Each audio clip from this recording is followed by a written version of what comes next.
Hello everyone, today's book for Asian American and Pacific Islander Heritage Month is Eyes That Weave the World's Wonders. And this is by Johanna Ho with Liz Kleinrock and illustrated by Zwang Ho. So this book is about an Asian American adoptee. So this girl was born in South Korea and was then adopted by a white family. And so it's a book kind of about that unique experience and perspective of being of a different race, having different physical features than the family that you're living with. And some of those feelings might be good, some of them might be difficult. And that's okay, because this is an experience, this is maybe your experience, this is her experience of how she lived, how her life is. And it's really great to dive into other people's perspective. So that's what we're going to do when we read this book.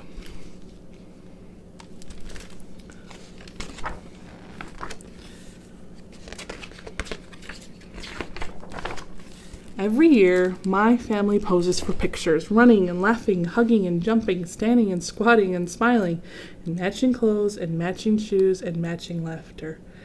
Everyone matching in every way, except me. No one in my family has eyes like mine. I kind of wanted to go back and look at these pictures. And she's having so much fun and probably feels so loved, but she's noticing that everyone has different physical characteristics than I do. My family is all of European, white, Caucasian descent, and I am of Asian descent. So we have different physical characteristics.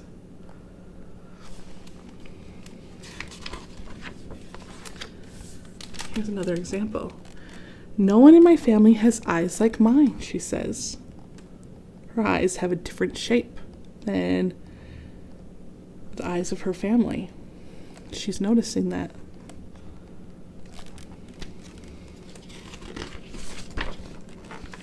My mom has eyes like ocean waves lapping at shores of sand and sparkle as they tumble with the tide. Her eyes fill with fire when we wander the halls of paintings and portraits, sculptures and scenery. She opens them wide and shares her soul with me on thick brushstrokes and fine lines dipped in rainbows of color.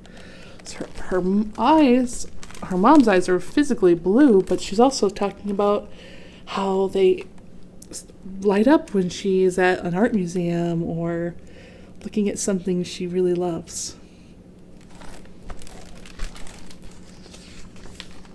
When Mom looks at me, it's like she sees me for the first time every time. Her eyes tell me I'm every wish she whispered into the evening air, a masterpiece, more magnificent than the dreams she clung to before I arrived.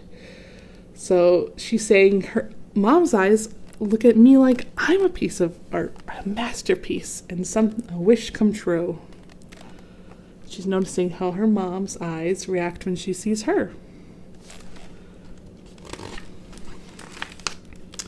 My dad has eyes like a summer garden, with golden sunflowers bursting between green leaves, always turning towards the light. So her dad has eyes that are kind of what we would probably call hazel. His eyes bloom bright when we go to the secret spot where the fish bite best. The stream speaks, the trees chatter, the animals amble by, and my dad says, the fish are gonna bite today. But his eyes, they sharing this moment, is magic he treasures more than all the fish in the world. So again, she's noticing maybe how her dad's eyes look physically, but also how they convey love for the shared moments that they have together.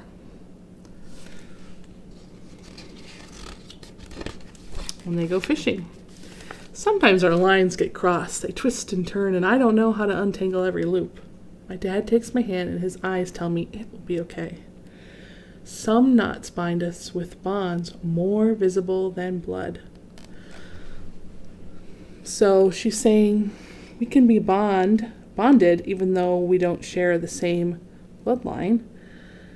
we are bonded in through love. And her dad's eyes convey a gentleness, a support. It will be okay.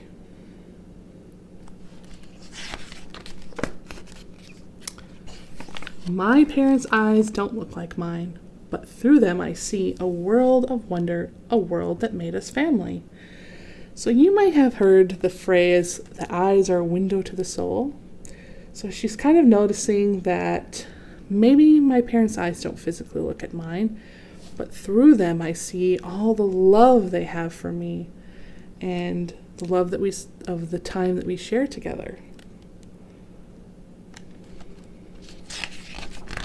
A whole world of wonder, she says. Still, I know somewhere there is someone who has eyes that kiss in the corners and glow like warm tea, just like mine. So she's remembering the person who gave birth to her, who does look like her birth mother. And she's thinking of her. And that's okay. Even though she has a family that loves her very, very much, and she loves them very, very much, she's still thinking of that person and kind of wondering about her. And that's natural.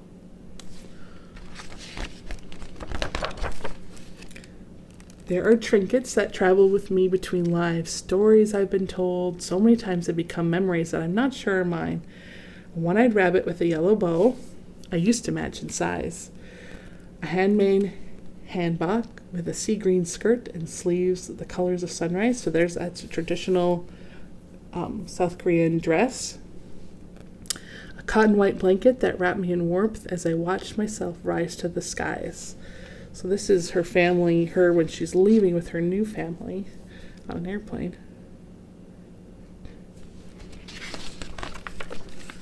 I wonder who and where and why and what if and what happened. All I know for sure is that tears can talk, and they tell me sometimes love must look like letting go. So she's wondering about her mom and understanding that sometimes love must look like letting go. That through her mother's love, she was let go to a family, a different family who took good care of her and raised her and gave her a world full of experiences. I learned that eyes are for more than matching.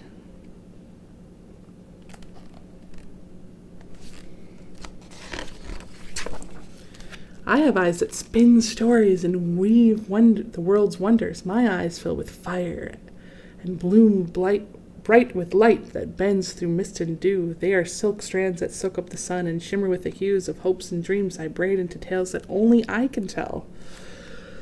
She's thinking of her life, probably her first steps, celebrating with her family, and here she is wearing, now that she's even a little bigger, she's still wearing that traditional Korean dress.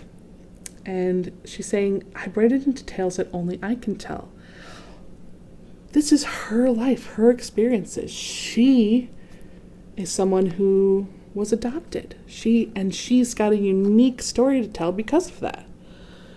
And it's a wonderful, bright, beautiful story to tell. And she can tell all parts of it.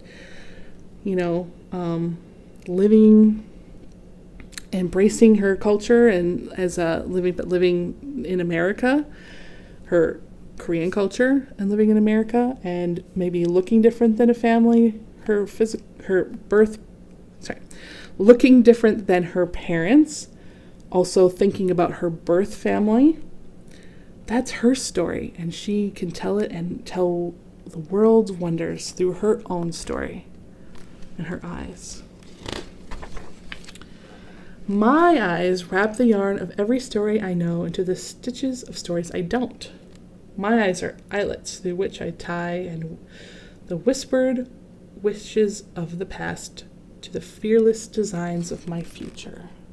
So she's taking her past and taking it into the future, all the things that made her her, and going on bright new adventures. My eyes that spins stories and weave the world wonders, our connection.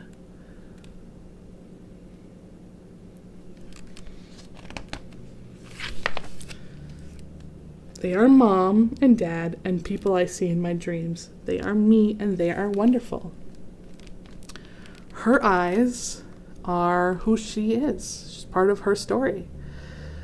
She looks physically the way she does because of her birth mom. But she has all the experiences shared with her adoptive parents. Her eyes are who she is, and they are wonderful.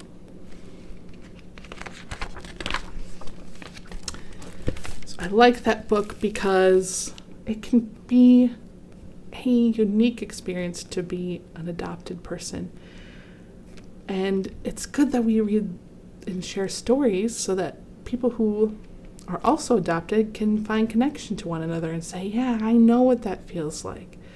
I know that the good feelings and the hard feelings. But also it teaches us love is some amazing thing because it isn't relegated or bound by how we look, that we look the same. It doesn't matter that she looks this one way and her parents look another way. Love is so much more powerful than that. And it can be part of simple experiences like going fishing, or big experiences like growing and raising, like her parents raising her. And I just hope that we can feel love no matter how we look or where our past was or where we came from, that we all have beautiful and bright futures and that we're all valued for exactly who we are. We're treasured for how we look and loved for all the things that we bring to life through our eyes. Thank you for reading with me. I hope you have a lovely and wonderful day. See you soon.